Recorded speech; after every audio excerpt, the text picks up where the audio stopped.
go. All right, welcome everybody to the July 21st edition of Wines Day. Tonight we have Matt Weiss with Weinbo, one of my local distributors. We've got an Austrian Gruner Veltliner and a German Riesling tonight. So nice high mineral content wines, which we'll get into quite a bit tonight. Also really awesome producers. The Gruner Veltliner is from Broadbent, which is a selection made by Marcus Huber, which we'll talk about, brought in by Bartholomew, and just really cool story. And the Dr. L Riesling is like a sub-label of the Lucen Brothers. Again, like super high quality, but also very affordable. And both of these are part of the new like mineral-driven white wines that the co-op started carrying about a week ago. And so tonight, Matt, I'll let you take it off. As you are talking about the Broadbent, I'll show the tech sheet. There's also some photos of the vineyards that I found on their website that were just pretty because vineyards are pretty. And as usual, cheers and welcome to Wines Day. Cheers. Thanks, Zach. Thank you for allowing me to share these wines with everybody. As Zach said, my name is Matt, and I work for a company called Weinbo. We used to be known around these parts as the Country Vintner, if any of you are familiar. I also host a podcast called the North Carolina Food and Beverage Podcast. We've had many people who are either chefs or sommeliers or distillers or farmers who sell to the chefs on the podcast. Really anybody who's anybody in the culinary realm of North Carolina. And then sometimes we even step out, like this past week. I don't know if you know this, Zach, but Adam Carolla was in town. Oh, nice. And he was on our podcast, and he asked us to kind of source out where the best barbecue was. So we helped him out and had lunch, and then he agreed to be on our podcast. So that's awesome. If you would please email me that link when I post the video on YouTube, I will put the link in that thread so that people can also get some traffic to your site. Awesome. Yeah, that episode drops on Thursday. So cool. But I love the fact that we're focusing on minerality driven wines. And before you guys got on, I think Zach and I were talking about what does minerality mean in wine.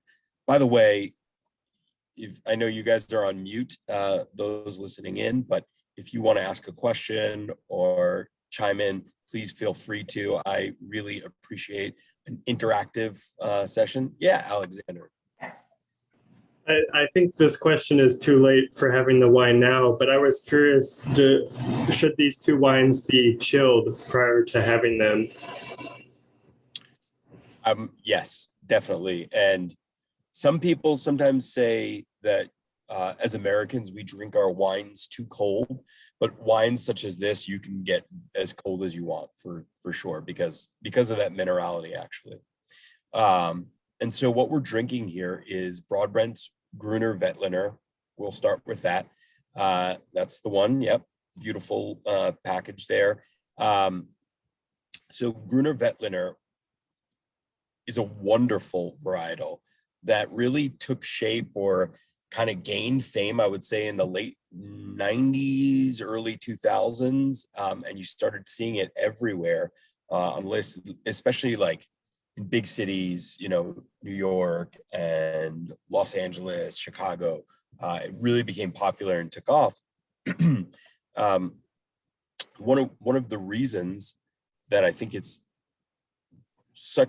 become such a popular grape, although one could argue it's losing popularity now, is because it kind of crosses over. If you think about what was popular then, and you think about Chardonnay and Sauvignon Blanc being the two go-to, if you're gonna have two whites on your restaurant program, you're gonna have a Chardonnay and you're gonna have a Sauvignon Blanc, or like those are the mostly purchased. Now one could argue that Pinot Grigio might have taken over those, but Gruner Veltliner texturally can match Chardonnay because it can be big, it can be weighty, it can be viscous on the palate. So therefore it speaks to those drinkers who like Chardonnay. However, Gruner Veltliner also has this natural white pepper and almost other what we call pyrazines, which are like bell pepper qualities in wine, and those are also very present in Sauvignon Blanc. So Right. I think that's one of the main reasons that it has become like so popular and such a crossover. Yeah, I compare Pyrazine too to like fresh cut grass. Those like green flavors that you can get from non-wine foods. And the white pepper is for me like a huge marker. You always get that kind of like hot spice right on the tip there, and then it mellows out. This I think is a nice, like when you were saying Chardonnay, this has the almost like a little weight to it, like an unoaked New World Chard, but it's super classic as far as the flavors. And Alexander, to your point about chilled or not, I often assess wine when it's closer to room temp than not. That the cold can kind of mute some flavors and kind of hide some flaws or defects. So I've actually had my wine in the glass for about 20 minutes now. So it's getting into that 50s, 55 range. And so it's kind of opening up and kind of showing itself a little more than if it's 34 degrees right out of the fridge. You can also what's called the freezer trick. So if you are in a rush to chill something down, a damp paper towel wrapped around your bottle, throw it in the freezer for about 10 or 15 minutes, and that'll drop it about 20 degrees super quick, and at least get you a nice kind of head start on a glass while it kind of continues to chill out. Little tips, the same thing, and a bucket of ice with some water and a little bit of salt, and the salt will lower the freezing point, kind of like when you're making ice cream in your driveway as a kid or whatever. Kind of cheat things a little bit if you need to, but honestly, like there's no hiding behind the cold if you're trying to like visually assess and to taste assess a wine. So anyway, Matt, you were saying about Pyrazine. No, I love that those tricks, the salt thing I never heard of. And I tuned out for a second on the paper towel. Can you run that? What do you do with the paper towel? So basically, like paper towel, get it wet but not sopping, wrap it around the bottle and throw it in the freezer. And then basically the water of the paper towel will freeze really quick because it's the thinness of a paper towel, and that kind of soaks the heat out of the bottle, and can really like do a rapid chill much faster than just putting it in the fridge. And same thing, the salt will lower the freezing point of the ice, so it makes your water sub 32 but still liquid, and that'll also kind of help suck out some of that heat. Granted, the co-op's pretty cool. These wines are located tonight. They were above the cheese cooler, so there should be some ambient, refrigerator kind of temp blowing on them, as well as where they are stacked across from the beer cooler. So there is some nice residual, free cooling going on. But the freezer trick is pretty clutch, especially if you realize you don't have a second bottle of cold wine and you want one. You can go ahead and kind of cheat it as you're finishing off your last glass and get a little head start on the your next round of whatever you're drinking. That sounds awesome. And speaking of your last glass will be your second to last glass when you buy this bottle, because it's a liter bottle, Sure. as opposed to what most typical wine bottles are 750 milliliters. So this has another 250 milliliters of wine. It's pretty much actually even more than an extra glass on there. Yeah. So it makes it awesome for you as well. And those liters too are really environmentally friendly, because they can get an extra 4 bottles of wine per case, with really a fraction of the weight. You have to pay attention when you're moving boxes, as Maggie, who joined us, knows now about moving some wine boxes around, because that liter will throw you off. You're thinking that it's another 35-pound case of wine, and it turns out to be 40 pounds. But little nuances of stocking in the wine world. But anyway, you were saying. Yeah, it's funny thing. Also, something to think about when you're like splitting a bottle, and you don't want to get too inebriated. Keep in mind that that's going to be some extra wine. But speaking about Broadbent selections, I want to just give you guys color that in for a second. Michael Broadbent, who lived a long, full life and is unbelievably influential in the wine world. He started off as an architect, and that at the young age of 25, decided that wine was his place. He became a master of wine. He was a critic. He basically invented the how wine auctions happen today. I don't know if you guys are familiar with the wine auctions, but there's a lot of rare wines being traded, or people's sellers on auction markets like Sotheby's and Zacky's and these things. And that's the big place for acquiring fine wines that he created. So he created this import company. You guys know what imports is. I don't have to describe that, but and what his imports really started on was actually Madeira.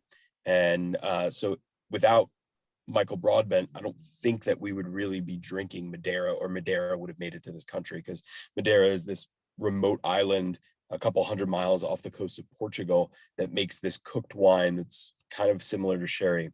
Anyway, he was instrumental in bringing that and importing that, and the popularity of that. So cut to, he then turned things over to his son, Bartholomew. And Bartholomew has really, like a lot of second generation done, has expanded and modernized what his father was working on. And Broadbent Selections is now recognized as one of the top importers in the country for fine wine. And by the way, another pro tip, we always want to know, hey, and I get this question all the time, and I'm sure you guys feel the same way. How do I know what wine to buy? How do I know what wine is quality? Like I see these labels and I don't know anything. And if Zach's not around that day, like how am I going to, go to the co-op and decide? And one of the things that I always tell people is, when you have a wine that you like, take a look at the back, see who's importing it or representing these wines. And typically that's association with quality. So if you see Broadbent Selections on the back of a bottle or Broadbent Imports, you can know that that's going to be a quality made wine. Yeah, so that's a great tip, honestly. Another tip, email me, zach@durham.coop. That's always available. I'm pretty good at checking my email. But the back label, seeing who the importer is, knowing I loved this Gruner Veltliner. I'll probably like their Vino Verde. I'll probably like their Rosé. I'll probably like their, Douro. They have the same people choosing wines for a very specific reason, with the grower, with the producer, with all of the stats are going to be the same, if you will. And Broadbent does some benchmark stuff. Like, this is Gruner Veltliner from Austria. Like, this is a very easy and reliable source of that. And you don't have to necessarily guess, because the guesswork's already been done by Michael, by Bartholomew, by the other panel of tasters that they employ locally. As Matt and I were talking about earlier, there's a master sommelier who is local now. We'll see what happens, but he is part of that kind of idea of the reason they bring a master somm on board is to help assess wines and to help educate people and to help people drink more wine, which is why we do these things. And that's why, Matt and I are in business, is that's the point. I mean, it's pretty good stuff for a Wednesday afternoon, I must say.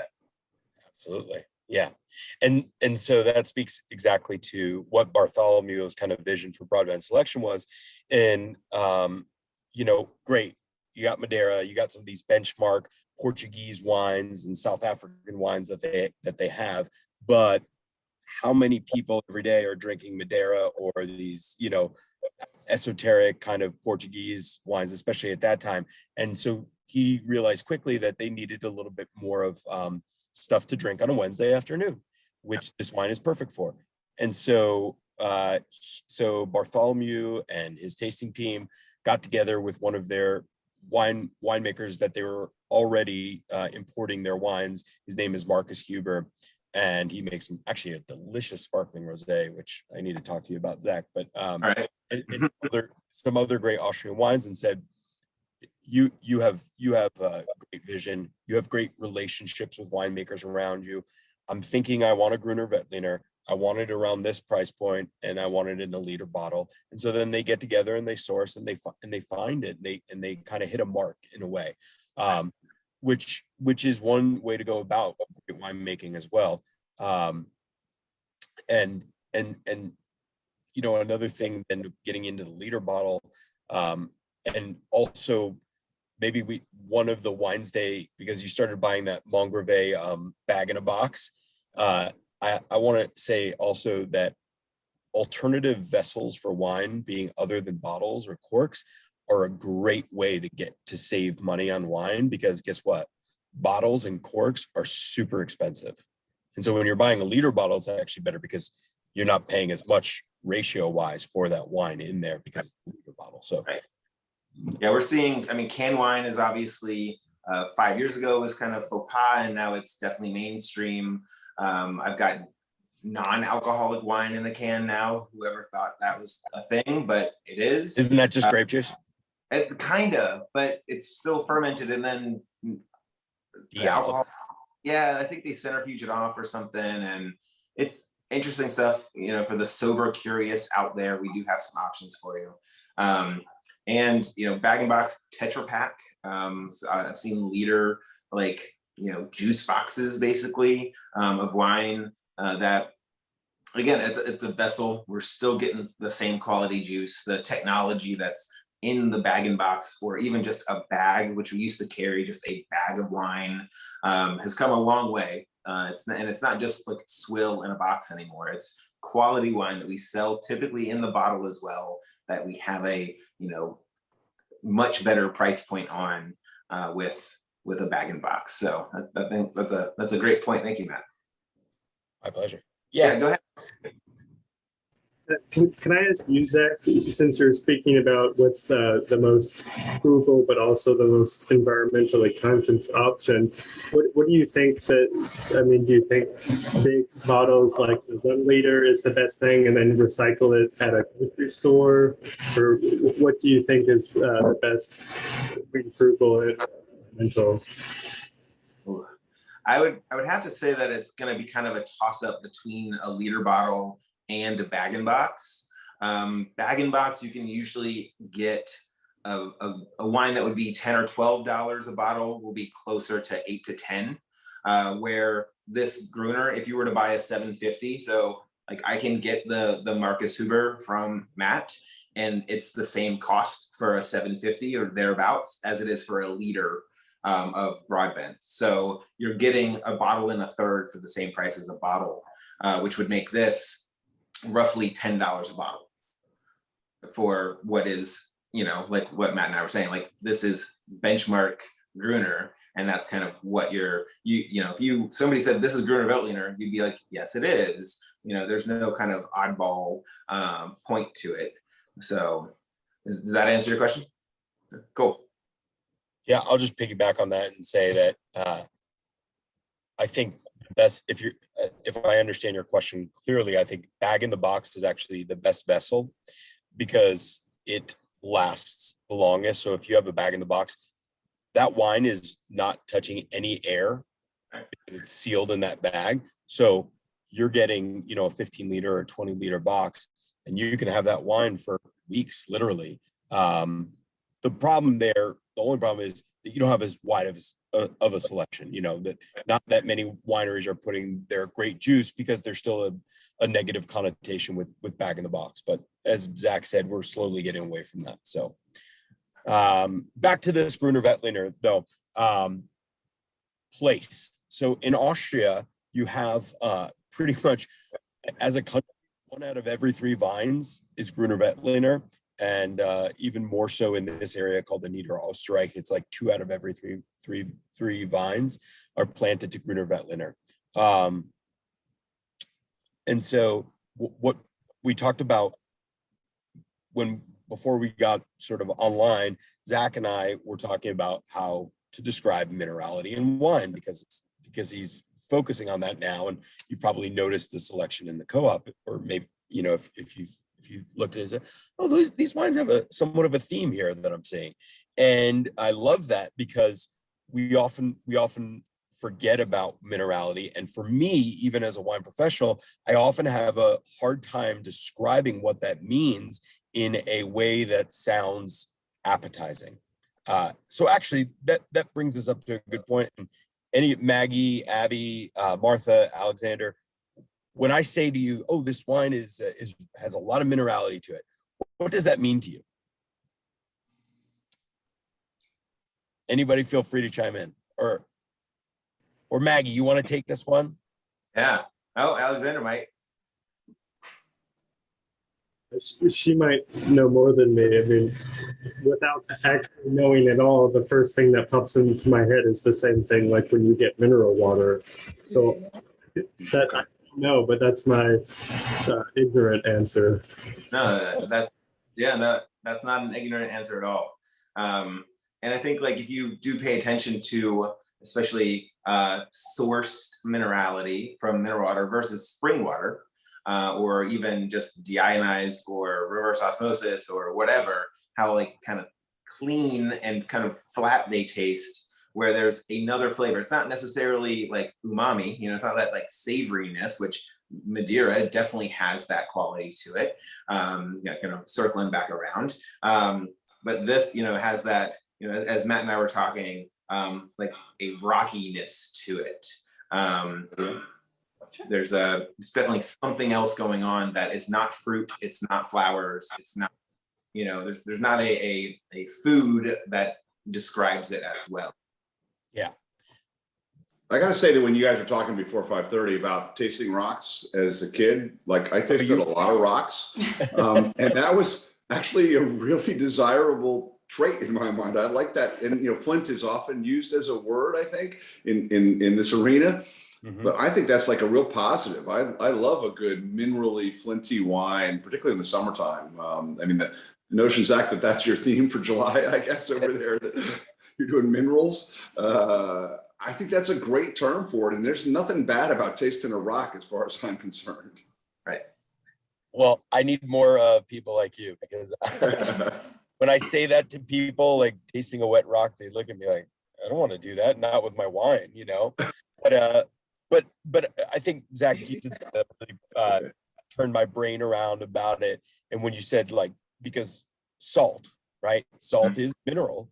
And when we think about how salt flavors our food, or when we're cooking, and I like to think about wine that way too. And you might have heard me say this before. I was talking with Zach, but when we think about wine, I think it's always important to have the perspective of a good wine, meaning a quality wine, regardless of whether you like it or not, or subjectivity, has to have sweetness from the fruit, right? The fruit has to be ripe, and then you have to have a level of acidity, what can be described as a structure to the wine. Otherwise, like I like to say, put it over your pancakes in the morning, because it's just syrup if you don't have acidity, and that goes for every wine, whether it's a sherry, a Madeira, a port, a dessert wine, even Moscato, the best ones, you will notice that it has acidity. The other part to that, to the acidity, that makes wine dynamic and really sets it apart, is that pinch of salt, that minerality, that just brings out and highlights the ripeness of the flavors and everything else. And I think you really see this in this wine, because when you get to like the green apple and the peach, which this wine has, but then you get that wet rock or salty minerality, it just kind of brings everything else out into a dynamic, dimensional wine, which really sets it apart from just an average Wednesday / Wednesday afternoon wine. And part of the reason from where this wine is coming from is it's all south of the Danube River. As we all know, I think we all know, when you're near larger bodies of water, they help regulate the climate, and they also influence the soils. And we think we get to geek speak or nerd speak when we talk about soils and wine, but especially when you're talking about minerality, it really affects the flavor of the wine. And when you think about the Danube and how much alluvial rock, so rocks from the river, is coming off that, and for how many years and centuries that has been going into that soil and affecting the vines and the grapes that are growing on that soil, you really start to think about it in the wine. Now, Fuse Yeah. that with also, this is one of the rare places in the world that grows Gruner Veltliner that's also has limestone. And limestone adds this great, also either other component of rock and minerality, but also a little bit of like citrus and liminess to it as well. So I think you really get all of this in that wine, and it's pretty special. And this is a picture of one of the Broadbent vineyards. You can see it's a bunch of slope, mainly south and southeast facing, so they get a great amount of sunshine. Gruner and Riesling, as we'll get into in a minute, do very well in cooler climates, which also can add to some of that kind of austere quality where they still have a great acidity, but then there's all of those other, tertiary flavors that are not just, like New Zealand Sauvignon Blanc can just be grapefruit and grass, and that's about it, which is super refreshing. But this has another component that, that's why we bring these wines in. That's why we talk about them. You mentioned Flint earlier. I think both the Puy Fumé, I think, is really known for that smoky in Flint. We have a Sancerre as part of this minerally collection, as well as a Touraine, which will have those, again, kind of minerally characteristics to them. But this is a picture, and you can see, like, up here in the top right, that's pretty much white limestone right there. And you can kind of see how rocky and, that alluvial soil that Matt was referencing. So basically big round river rocks that not only make the soil a little less fertile, so the grapes and the vines have to struggle a little more, which then produce, more like richer fruit, because the vines are focusing on one grape cluster versus 1,000 not so great clusters. And it's just a really pretty picture. Like, who wouldn't want to go there? Great that we get to taste it in the glass. Maybe we can all travel one day back to beautiful Austria. And while I've got a screen share going, one thing that I get as far as from the co-op and as a purchasing standpoint, I get what's called a tech sheet. So I get these sheets sent to me, or when I taste with Matt, he brings them with, and they kind of just give you an overall view of like who the winemaker is, what's in the bottle. Austria is pretty strict with, if it says Gruner, it has to be Gruner, compared to California, where if it says Cabernet, it can be 10% if it's estate. Is that right, Matt? Do you know? I'm not. Yeah, 25% if it's just named the grape. If it's right. If it's naming an estate, yes, it has to be 90%. If it's naming an AVA, it has to be 85% from that AVA and that grape. Yeah, so an AVA is an American viticulture area, so kind of like the DOCs and DOCGs of Italy and AOP of France, which I think is AOC now. But this kind of gives you a nice little base. It gives you residual sugar and acidity, which we'll talk about when we get into the Riesling, because that's a very important factor that is not always listed on the bottle, but it kind of gives you an idea that this is a dry wine, like there is some sugar in there, because as Matt was saying, like, you have to have that balance. And in that whole big bottle of wine that we're drinking tonight, only 2.6 grams of that entire thing is sugar. So a pretty scant amount. I would say less than, but probably a teaspoon worth. I don't have my gram scale handy, but we could do some fun math later. And you usually get like a nice little pretty picture of the bottle, which is always fun too. All right. Does anybody else have anything about the Gruner? Or Matt, did you have some other things you want to mention? I just wanted you to go back to that slide for a second, that picture of the field. Yeah, of the vineyard. And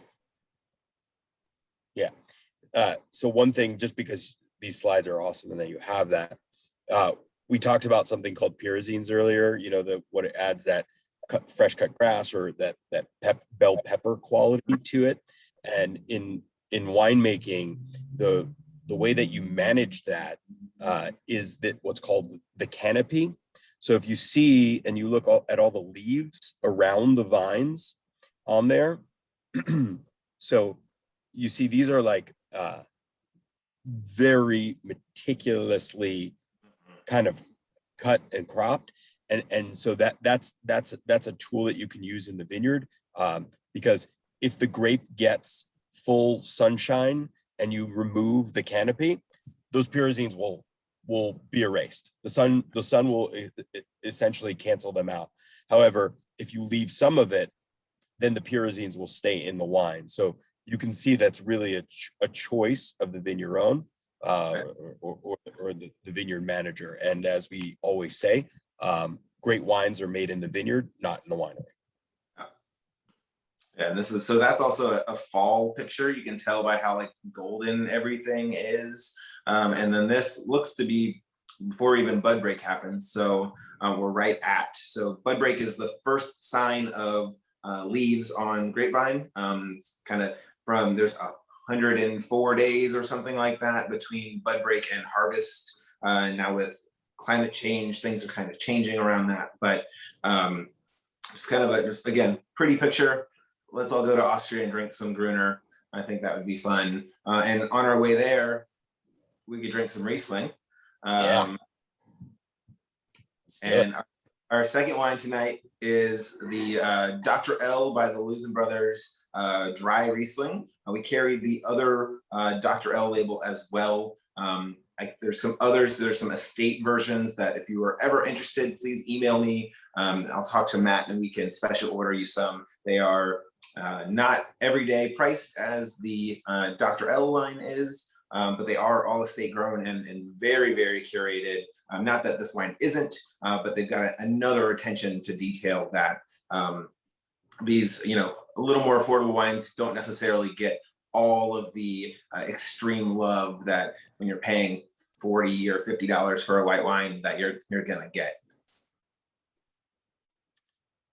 So completely unwine related, Zach, now I'm thinking that there's a theme here that we're both doing two Germanic wines. And maybe are you trying to relate them to my last name? Because my last name is Weiss, and are you trying to wasn't. I like the symbolism. Yeah. Well, if you were wondering, my grandfather was Austrian, but the name is actually Hungarian. Interestingly enough. Anyway, you should do the. I digress. And WEI. Do the double B. Or it was WEISZ, probably most likely at some point, like the actress. Right? Okay. Anyway, I digress. Okay, so going to Germany, going to talk about Riesling first, and I love the point you made about price, and I want to get into why those wines cost more, and get deeper into that. But this is the Dr. Lozin winery. The Lozin brothers. This winery has been in the family for over 200 years, and Ernst, much like Bartholomew Broadbent, has really taken on a modern approach to, let's say, making his wines, but also making sure that they're available and that he can support the 200 years of his legacy and make a successful winery. So him and his brother really have some great holdings. So Riesling, okay, Riesling has we all have our connotations with Riesling, right? What do we think of when we think of Riesling? If you want to chat or chime in. Too sweet. Too sweet. Too sweet. Too sweet. Everyone's tasted this wine right now, right? Do you think is this wine too sweet? No, right? Yeah. So this is a big, often common misconception about Riesling that it's sweet. Now, to be fair, thank you, Abby. You love German Riesling. And what we call an elevated palate. So for there's two main reasons. For a very long time in Germany, and we're talking about Renaissance times, coming out of medieval ages in Germany, how people paid for the grapes was the weight of the bushel, or what they call the Oschle in Germany. And so the more sugar you had in the grapes, the more money you got for him as a farmer. And that always helps us to remember that wine is an agriculturally farmed product. So it was thought of then okay, well, if I got more money for my grapes with sugar, then I'm going to grow sugary grapes. And then so if I'm going to grow sugary grapes and sell them, well, the more sugar in wine translates to more alcohol also. And so when you have a high alcohol wine, sometimes you have to stop fermentation early so that you can keep some of the sugar in to maintain that balance. Otherwise, it'll just taste super alcoholic-y, if I can use that word. You can. And then so that was always one of the reasons. And so in Germany, it was always prized that the sweeter your wine, the more sugar, the better the wine, the more noble the wine was thought to be. So that was a tradition for many, many years. And then also what we often forget is the reason that Riesling can hold sugar is because Riesling has some ripping acidity. I mean, very, very high natural levels of acidity, which makes it a great partner for sweetness and residual sugar. So that's just the baseline of Riesling. Now, I'm sure that you've all at some point have had some really good examples of dry Riesling. And when they're great, they are just great. They are wines that are noble. They are age worthy. You know, there's many examples of wine dry Rieslings that can age for 50 years, seriously. And they make just dynamic pairings with so many different foods. Yeah, and what's really cool about the fact that they can age for 50 plus years is that the alcohol is still 12%, 15%, not like fortified wines, not like your ports, not like your sherries, which have longevity because of the alcohol content. It's that balance that Riesling has of sugars, acidity, and still maintaining a very drinkable. One of my other wine reps likes to say the word quaffable. I think Riesling has that quality to it where this is a 12% wine. You know, most of the California big reds we're drinking nowadays are in the 13.5 to 16.5 and can be hot, where this, like that complexity, you'll notice when you take a sip that the acidity just keeps coming, and just like you still are salivating minutes after drinking. And this is a, fairly young wine. This still has some ageability to it, probably in the 4 to 5 year range if you can kind of wait that long. And definitely the other tier of Lucen definitely has like 10, 20, 30 plus years, which is typically unheard of for whites. But go ahead, Matt. No, but Alexander, did you have a question? Yeah, I had two questions. One, I wanted to ask, so let's say that I took an unopened bottle of this, how would the flavor potentially change over 20 to 50 years? And in tasting this, I find it quite similar to a couple dry vermouths that I've had, and I wonder what's the difference between them. Yeah, so to answer your first question, if you had held this wine, now transparently, this is not a wine, this particular example, that I would lay down for years and years. There are some other higher end Rieslings that I would. And what would happen is you're going to see less of the fruit characteristics and more of the savory, earthy notes come through. However, but all those things start to, in a wine that ages really well, they start to harmonize. And so, instead of being disjointed, they all come together as this one complete wine. Yeah, like this now has those like green apple and peachy and apricot kind of stone fruit like flavors, and those almost become honeyed without being sweet. And they just they almost get a nuttiness to them sometimes, like the way marzipan kind of smells. Like there's this again, I'm using sweet flavors, but just take the sugar out because there's just a bunch of acidity. The acidity also tends to soften as other kind of, it's not even fermentation, but basically just breakdowns of longer chain flavor, molecules kind of break into smaller ones, and then kind of new flavors are almost created. And it's a really cool thing. I've had a sip of a maybe 10-year-old Riesling, and it was, on the edge of you just it makes your brain think in ways that you're not really used to. But again, finding those things is not an everyday kind of adventure. And definitely, might be able to special order you some, but even that, you're better off if you can temper control your wine. You know, we can have some fun with some cool stuff. As far as your other question with vermouth, you know, I think vermouth is, if it's called vermouth, it's an aromatized base wine, typically fortified with some grape spirit into that 18 to 20%. Vermouth means wormwood, roughly translated from the German. So almost all vermouths have wormwood in them. Otherwise, it's just an aromatized wine. You know, as far as you might be getting a little bit of that acidity. So if you're drinking a dry, you know, white vermouth, and then there's an herbal component that Riesling can have, that might be what you're picking up. That makes any sense? I don't know if Matt, you have any insight. Exactly what you said.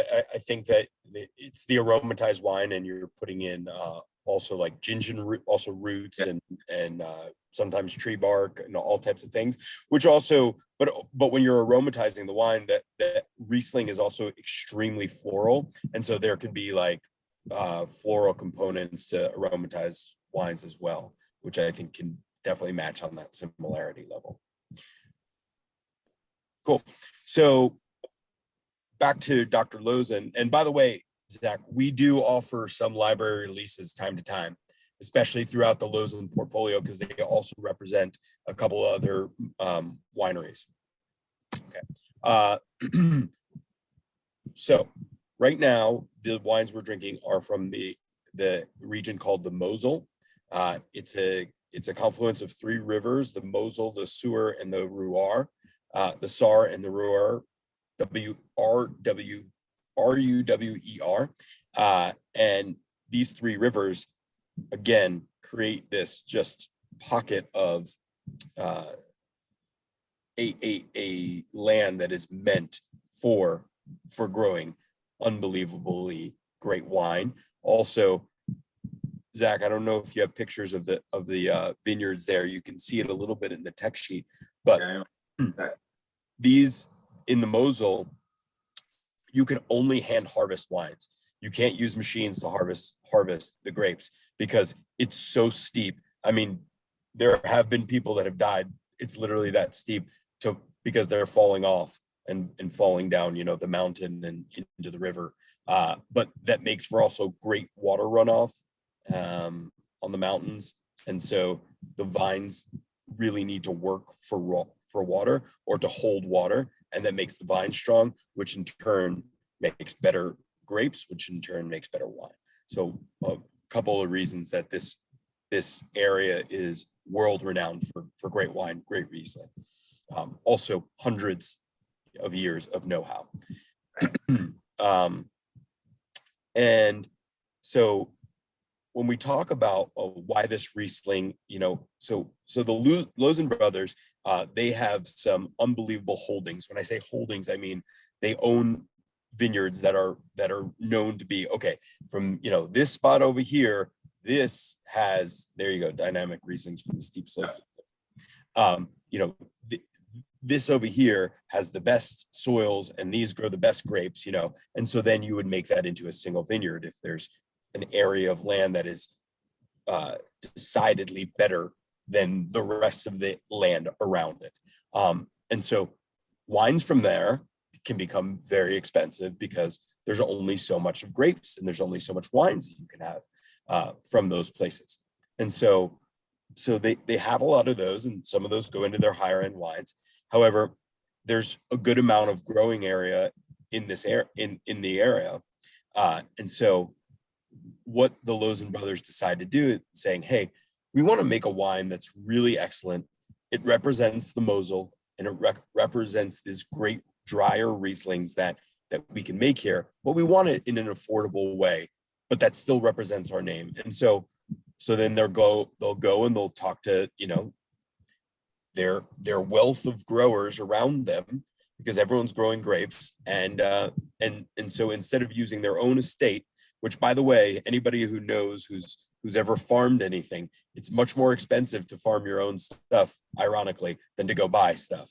And so it's just like, you know, I tried to grow broccoli this year, and for like the 4 plants of broccoli, I got these little buds of broccoli that by the time I went to get them, or I needed them, the plant had already flowered anyway, and it was going to be enough for like 1 serving of broccoli. Well, what the heck do I give the rest of my family when I can just go to, Trader Joe's or the co-op and buy a bag of broccoli for a couple of dollars, and I can feed my family for a couple of nights. So that's the irony of some things. But yeah, it's actually less expensive to buy grapes than to grow your own grapes. And so that's what the Lozen brothers have done here, but with still meticulous selection. And then of course they make the wine, they blend the wine, and you're getting this beautiful wine that they are putting their names on. And below is some of the special vineyards. Thanks, Zach, for putting that up. That are their highest prized, most highly renowned and regarded vineyards.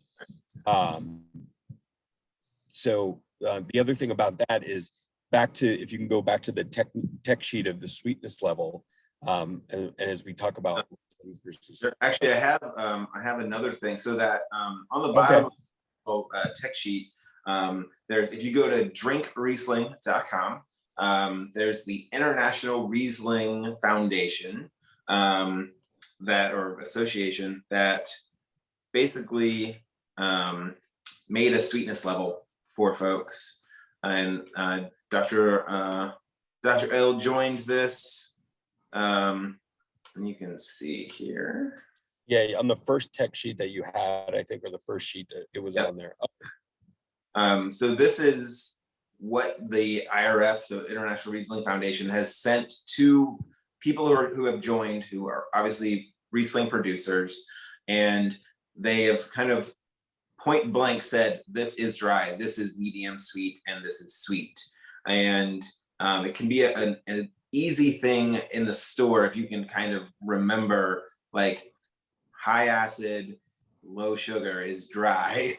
And they've kind of pointed it out. And then on that tech sheet, which I will bring back up for you, it has the actual scale on it that Dr. L is using. Yeah, and I believe that scale is on the bottle as well, correct? I believe so.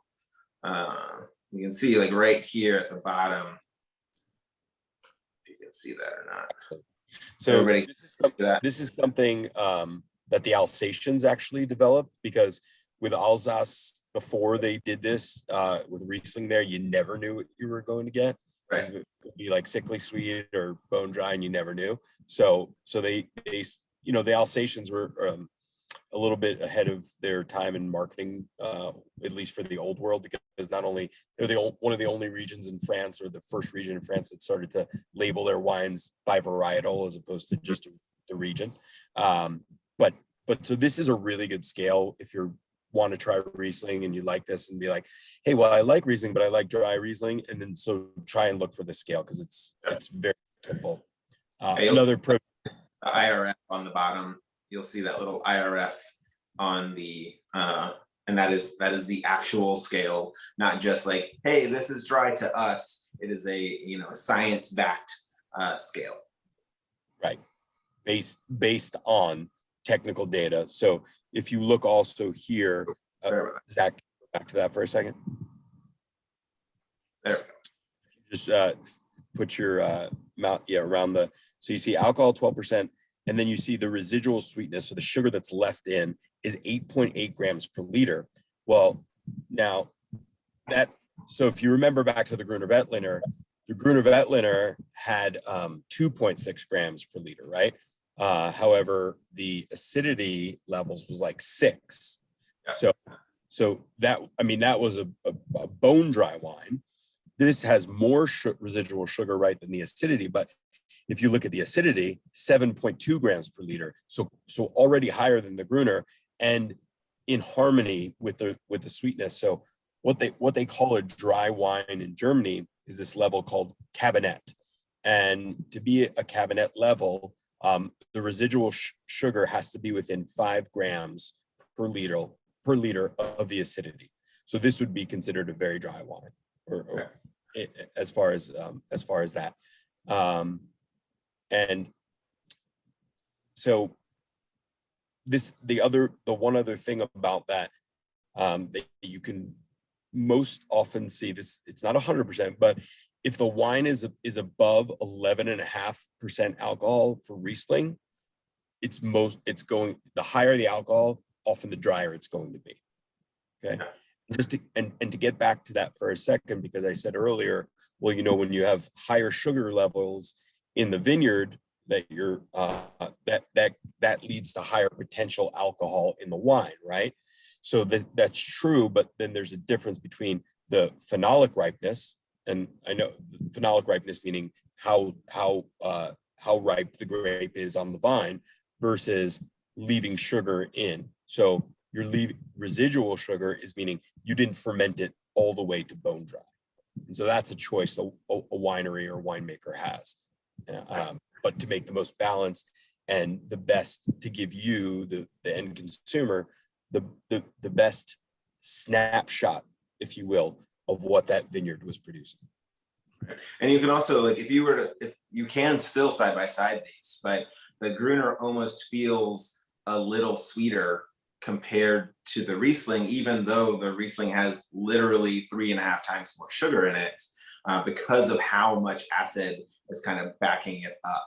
And again, that all relates back to the very beginning about that balance that is what fine wine should have. And that's why that's why we're drinking Riesling tonight, which is always kind of a hard push for folks, because most people think it's going to be too sweet or going to be like more inexpensive Moscatos. I have 2 non-inexpensive Moscatos at the co-op, and they both have that balance. So if you do want a really pretty sweet wine, I have it.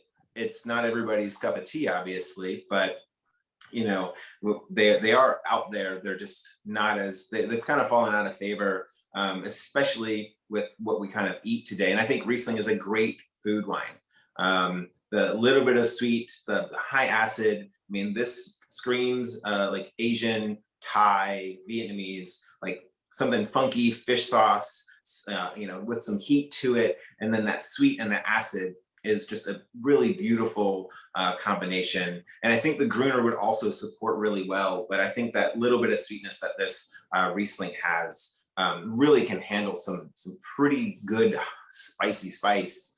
And it's a really great food pairing that, again, is overlooked because people are thinking, why do I want something sugary? But this definitely has that really nice kind of bracing acid that we've been talking about.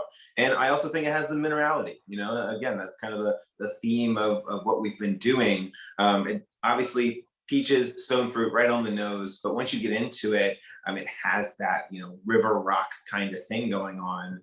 And I don't know, I think it's delicious. I hope everybody else out there does too. Yeah. Just to piggyback that again, exactly. That's what makes it all work. Like we talk about the acidity, we talked about the sweetness levels, the prowess of the winemaking, but the picture you showed earlier, and like those red slate and slaty soils that you get from the Mosel, they just bring harmony to this wine and kind of tie it all together, much again like pinch of salt does for something you're cooking. Yeah, and that's spot on. Spicy food, Southeast Asian food is a magical pairing for this. Alexander, did you have a question?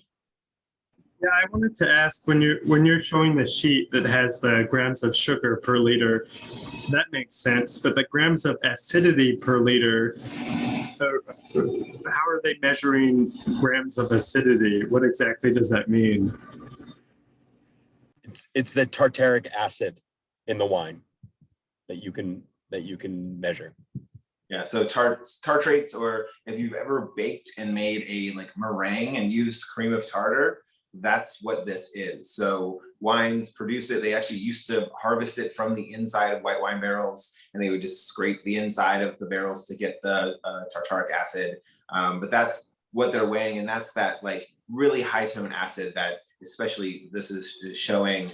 A lot of times they'll do acidic manipulation. So as it mentioned on that tech sheet, there's no malolactic fermentation. So taking malic acid and fermenting it and kind of changing it into lactic acid, which is a softer, more kind of creamy, as the name suggests, acid. Tartaric is more of that kind of like laser show that we're getting right here, which is just really crisp and a lot of follow through.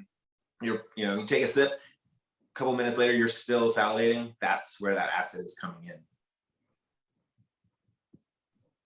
Yeah. Yeah.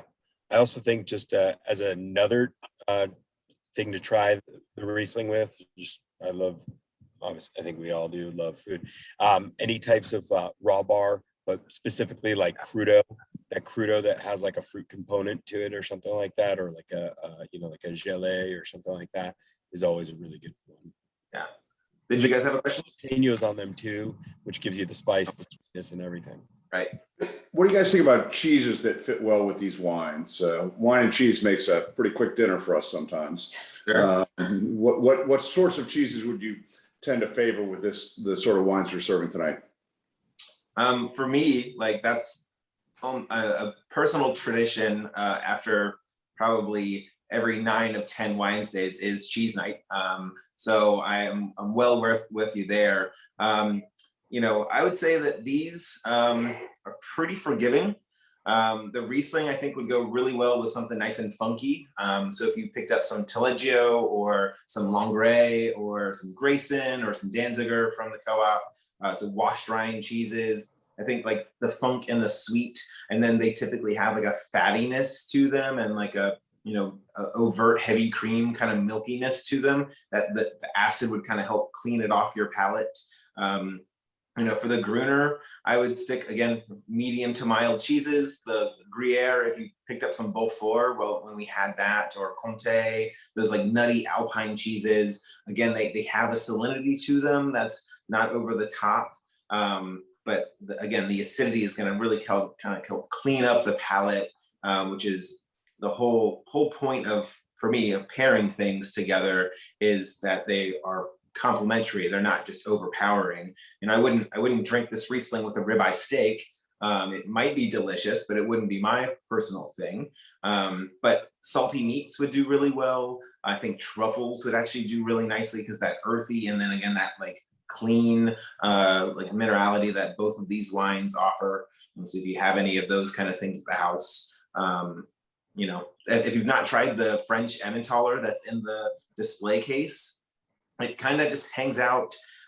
It's really nice, mild, nutty, a little mushroomy, a little sweet. It's one of my kind of go-tos, and I like the big and brash stuff as well. But there's something about like the delicateness that some of the cheeses in the case have that I think are very, very missed on a cheese board, where everybody's going, sharp cheddar or just really big, bold flavors versus like the nuances, which I think both of these wines really, really show off. Zach, I 100% defer to you on cheese as your expertise there. I do wonder, or what would get your opinion on. I'm thinking like a sharp blue cheese or even Roquefort. Sure. Do you think that would? What do you think that would? Yeah, I mean Roquefort and honey as a kind of sleeper pairing that people overlook, and I think the sweetness of that. I would only be worried about the like the saltiness of some of them. That would be the only thing that I wouldn't like leap for, where I would do like the regular Dr. L that we have with something like a little more salt driven like that. But I don't think you would be in a bad place. It would, if anything, allow you to do some preserves or some, if you want to pull out those flavors, put it on a slice of Granny Smith apple, kind of skip the cracker and add that kind of juiciness as well as like physical crispness. And then you've got the wine that's also very crispy at the same time. But yeah, I mean, the whole point too is to play around and have fun. And, we usually, when we do cheese, it's like probably 2 bites of 5 different cheeses. And that way we get these like mismatched kind of things, and we really have a lot of fun and find some new favorites. There's a new Peruvian pepper jelly at work, which is awesome, from the same folks that do most of the olives that we sell. And it's got a really great heat and then a little bit of sweetness at the end. So if you're familiar with peppadews, And this is basically like that in a spreadable version in a jar, which I think would also do really well with both these, especially that heat aspect that we were talking about with the Southeast Asian cuisine. I think this would be really fun.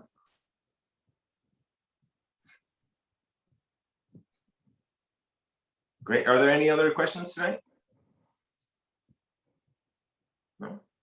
All right. Well, hopefully everybody enjoyed tonight's Wednesday. Thank you very much, Matt, for joining, and as well as everybody else who joined. The next one, I believe, is August 5th. Got my handy dandy calendar right here. August 4th, I was only a day off. Same time, 5:30 to 6:30. I believe we've got some cool French wines that we're picking out for that event.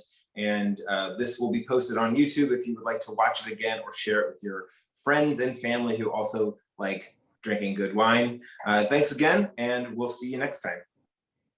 Thanks, everybody. Thanks, Zach. Thank you.